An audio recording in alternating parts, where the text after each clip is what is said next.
Coaches Connection, connecting you and the greater DMV to local sports programs, as well as the coaches that inspire our local youth. Welcome to another edition of Coach Connection. I'm Farrar Tate, and today I'm honored to be with Coach Stevens from my alma mater, Roosevelt. Rough Riders, you know what I mean? Yes, sir. All right.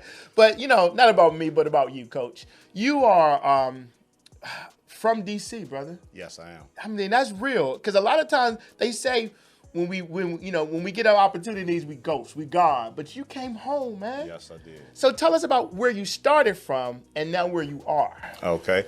Born and raised in Washington, D.C., Northeast D.C., a neighborhood called Edgewood. I went to McKinley Tech Senior High School. I actually went to DCPS throughout my entire K through 12. Graduated from McKinley, went on to play basketball at Delaware State University, where I played from 93 to 98. Came home from Delaware State, worked in the rec department for about a year or two. Then I started working in public schools. Started out at a charter school. I worked as a teacher, transitioned into a dean of students. Left the charter world and went to DC Public Schools at Anacostia. Served 6 years at Anacostia, 5 as a dean, 1 year as an interim assistant principal. Then I transitioned to Theodore Roosevelt, where I also worked as a dean for a few years, and I transitioned to athletic director about 3 years ago. And that's where we are. Okay, brother. Coaching has been something that is dear to your heart. Yes. We were talking before, not just about what you're doing, because you're now actually the athletic director. Yes. Kind of different, right? Yes. So before we get into coaching, tell me about that athletic director position. And congratulations, brother. That's big. Thank you. Well, I just manage and lead the entire athletic program, all of the coaches, all of the programs, ensure that my athletes have everything they need to be successful, whether it's academically. A lot of our athletes feel like they look good, they play good, so we do our best to make sure they look good while they're playing. Try to maintain a budget, bring revenue in to support the athletic program, which is, I feel like, is the most important part, because athletes need a lot of things to be successful, and you can't compete with some of these big schools if they're not supplied with the things that they need. Yeah, that is real, because to walk on that field, and after you've done all the push-ups and after you've done all of your job, and to walk on some of these fields and know that you don't even have the right equipment to compete against this other individual. Right. And we want to dive into that, because I want the community to know that Coach Connections is an opportunity for you to learn what these coaches are doing, but they are coaching your neighbor, your child, your brothers and sisters, your nephews. Truly, truly understand that it is our responsibility to help you, like you help those other coaches, provide what our young persons need. So tell me about some of the coach that has helped you, maybe one or two of the coaches. Well, first and foremost, I was in high school with, and I had a coach named Alvin Queen, who was my football coach. And he gave us an opportunity to see what things would be on the other side, meaning outside of the DC. He took his own money and his own resources to take some of us down to colleges down in North Carolina. We went on trips to Winston-Salem State. That was probably my first time on a college campus, a black college campus, and we were able to experience that for a weekend. And then my cousin, he's not a coach, but my cousins went to North Carolina A&T and North Carolina Central. When I was a teenager, they used to pick me up during the summer and sometimes on the weekend and take me down with them for the weekend. Hanging out. And Man. Touched, that had to be big. And when I touched North Carolina A&T and North Carolina Central's campus, I knew at that point that I was going to do everything I could to go to a HBCU. That is so real. I mean, those experiences gave you the inspiration to know that you had a goal to get to. Right. And you had to do what you had to do to get there where you wanted to be. And I would have had no idea if I wasn't given those opportunities by my former coach and my cousin. Okay, got it. So now you have the opportunity to learn a little bit more, because we're going to talk to this brother a little longer, but I want you to write this down. Can you tell them how, for those individuals who want to be a part of what you're doing to make sure young persons have a positive pathway? Because you're not just coaching on like one discipline, like one program. You're in charge of all of athletic department. Yes. So first, can you tell us what that department looks like how many different teams, Okay. and then how we can reach you to support for those who want to write checks or cash app you? Okay. Well, at Theodore Roosevelt, we have, if I'm not mistaken, 21 different sports, and that's boys, girls, and co-ed. And, of course, we have all the traditional sports. We also have swimming. We have tennis. We have baseball, softball. We have girls flag football. We have bowling for girls, in addition to boys and girls soccer, football, basketball, boys, girls, JV. I hope I'm not missing anything. Girls That's a volleyball, lot, brother. cross country track, indoor track, outdoor track. So we have a plethora of athletic programs at Roosevelt Senior High School. And so for those who want to contribute, like volunteer or literally write a check, how do they do that properly? What is the steps? First and foremost, you need to reach out to me, Reginald.Stevens at k12.dc.gov. We can accept donations up to $500. If there's anything over $500, there's a process for that. And like I said, just reach out to me or reach out to the school and ask for Athletic Director Stevens, and I'll point you in a direction to accept any support you're willing to give. Now, let's talk about the students, because it's all about them. Mm-hmm. A lot of times people think, well, these kids got it easy. All they got to do is show up. But what's the truth?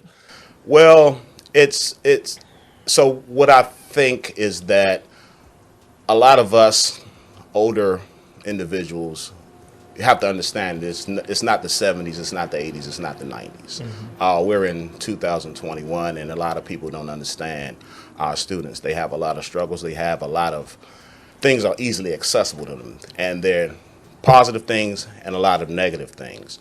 And we're coming off a COVID year where our kids were stuck at home for about a year, expected to complete assignments via computer,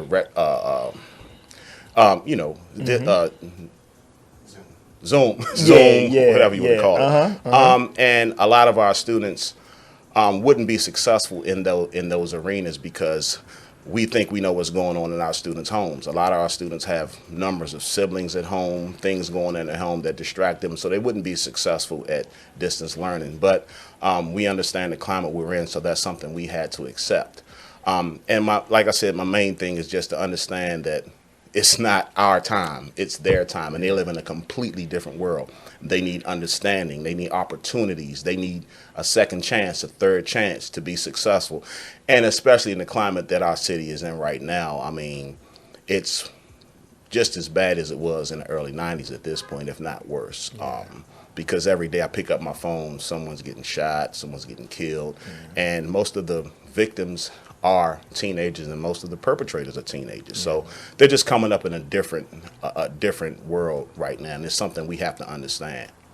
And so at Coach Connection, we want to really emphasize that we have you blessing responsibility. It's a blessing to have this responsibility to help some young persons. Can you tell us what's one of those coaches' comments that still resonates in you that you're giving to these students today? In college, my coach Art Perry used to say, you have to handle success. You need to handle success. So when you make a good play, you win a game, operate as if you've done it before. A lot of times on the football field, I'll see our kids get over emotional and do things that cause them to get penalties and kind of forget that they're part of a team, and that selfish action causes our team to suffer sometimes. So like I said, the one thing I would say is our Perry always told us to know how to handle success. Know how to handle success. And you having a lot of successes. I mean, you all just won yesterday, and you got a lot of promising. So give us an idea of some of those success stories, because when people are volunteering, and we do want you to volunteer, because sometimes I've heard other coaches say, just come out to the game. Put a sign up of your child. They want to see you. Yeah. What are some of the successes that you are witnessing every day in your profession? Well, as athletic director, my first year I was blessed to have our boys basketball team go and win the city championship. Our soccer team went to the championship. We lost, but we made it.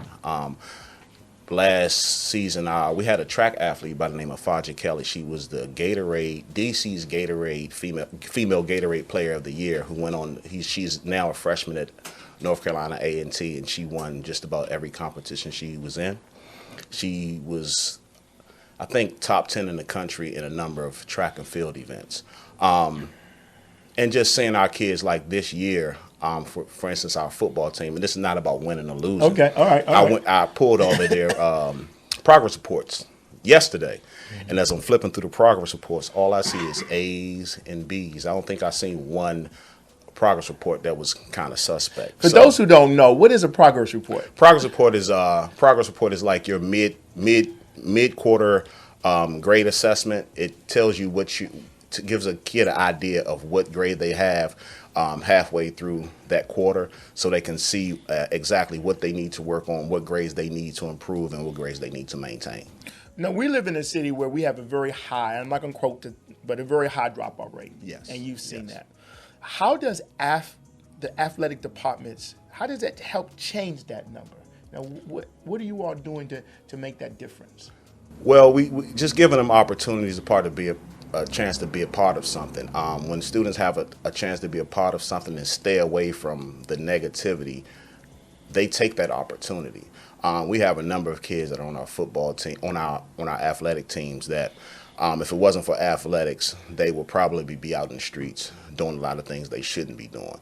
So we have to continue, like I said earlier, we have to continue to give our kids opportunities, second chance, third chance, especially at the climate that this city is in right now.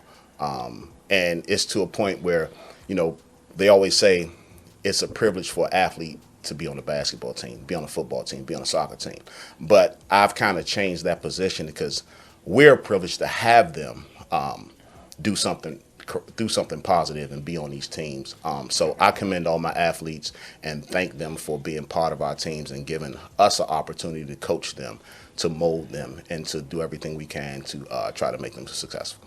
Well, Coach, I'm going to ask you today on Coach Connection Okay. to reach out to those thousands of alumni because, I know for sure that you play ball with some people who I came back to D.C. also too. The coach that I had the pleasure of interviewing, another coach that's up there at Roosevelt also too, and just seeing how you all are all working together to create this family, man, this ecosystem. Yeah. So what kind of challenge can we give to some of those other alumni who are back from wherever they came, wherever they went, to get them more involved with our young people now? First and foremost, come to a game. I promise you'll enjoy it. You'll be proud of your Theodore Roosevelt Rough Riders. Support. And we don't have I can honestly say we don't have a strong alumni compared to a lot of other schools. I know you all are there, of course, but we don't see you as often as we would like to. And I'm not putting that on the alumni. I have work to do myself in terms of bridging that gap. So I would definitely not put it on the alumni. I have a lot of things to do myself.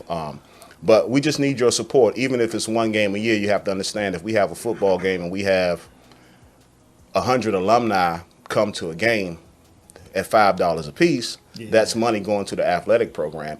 And people think that, yes, DC Public Schools does a great job of supporting our athletic programs to ensure that we have all of the things that we need, but they don't pay for things they don't pay for, like buses to go to non-league games. We don't pay for referees for non-league games. Like this year, we may have like 10 home non-league games. I have to pay for those referees, and that comes out of our budget. You got me scratching my head, brother. You got me scratching my head. Yeah. Tell us what those numbers look like, because a lot of times, and I thank you for, I'm a Rough Rider, and so I'm going to really encourage, man, when I come and I see the field, I'll be like, why didn't they have that when I was there? But I'm happy to be there on that field when I'm able to see the young people, and they, I'm a little older, so they look at me like, I'm like, yeah, I'm here, and the building. I mean, it feels good to come home. It feels good. And I'm telling you, you would feel that way, and you'll feel proud to see our young persons doing it, really, really doing it. So give us some of those numbers. What are some of those numbers? When you think about putting a person on a bus, think about covering a referee to play at a game. Referees for a home football game non-league can go up to a little over $700. That's for one game. Yeah. Bus trip. If we're playing a school in D.C., riding from Roosevelt to that school and back can go anywhere from $300 to $450. Yeah. And that's coming directly out of the athletic budget, not from DCPS. Last week, we wanted to feed our students before their game on Saturday against Dunbar because the game was at 1 o'clock. We know all of our kids are not going to get up and eat breakfast. Yeah. So we had to get a caterer to provide breakfast. That cost $400. Yeah. So there are a lot of costs. You got me rocking now. People don't know about to provide for our students. And Theodore Roosevelt, we're trying to build a powerhouse program within the district. And it's hard, but it's doable, especially when we have the support we need. So I heard bus companies, you got some buses that's parked or transportation companies. I heard caterers. Mm-hmm. I mean, all this is tax, is a write-off, right? Because the school is and so again, just reach out to Coach. We can figure out, sometimes it's not about a dollar, but it's about what can you do to help our young persons. I do want to ask you, Coach, we're going to be showing some highlights of some of the students who are doing good things. Right. What's next for us? Where are our young people going? They come through all these fields. Tell us a little bit about where they're going. We have a number of students that have moved on to college, Division I, Division II. We have one student who he didn't go to Roosevelt. He was a Banneker student, but because though Banneker didn't have a football team, he plays for Roosevelt. We traditionally get Banneker players to come play for us. Okay. All right. He's Smart brother. At Harvard now. We have a number of kids that are in college right now, and I'm looking forward to this season because we'll have a number of athletes on our football team and basketball team that will hopefully be getting Division I scholarships to Division I schools. So we have a number of students that move on to college and trying to further their careers, whether it's athletics or something different. So as you see these students on the profiles here on Coach Connection, you can reach directly out to the coaches or the athletic directors of these schools and say, hey, I want to sow into that young person's life. I see what they're doing, great play, but I want to be, supportive of that individual so that they can have, because our young persons also have a lot of barriers. Yes. Can you talk about some of those barriers that you say, man, you got these skills, but you also have this life that you're living? What are some of those barriers that most people don't think about that these young people are facing? I think the biggest barrier is the negative influences around them. They grow up in these neighborhoods where their peers are doing a lot of things that they're not supposed to be doing, and they're so easily influenced. It's easier to go do the negative thing than the positive thing. That's why I always commend our students for coming to school every day, sticking with the team and doing what they're supposed to do, trying to get out of those struggles. We have students coming from Southeast, rough neighborhoods in Southeast. And the more time they spend at school and with their team reduces the amount of time they're out, the possibilities of them getting in trouble or just getting caught up in something senseless. And we see this stuff happening all the time. So, Well, Coach, I want to thank you so much for taking your time out of your busy day and just sharing some light. Coach Connections is about that, making sure that you, the community, have an opportunity to support our coaches as they support our young persons. We have to do it together. And we want to thank you so much for tuning in. But I do want to encourage you to be a part of the solution that these coaches are providing in the lives of our young persons. Until next time, I'm Ferrari Tate, your host with Coach Connection. Coach's Connection, connecting you and the greater DMV to local sports programs, as well as the coaches that inspire our local youth. This show has been brought to you by the Scholar Athlete Sports Network, SASN.TV.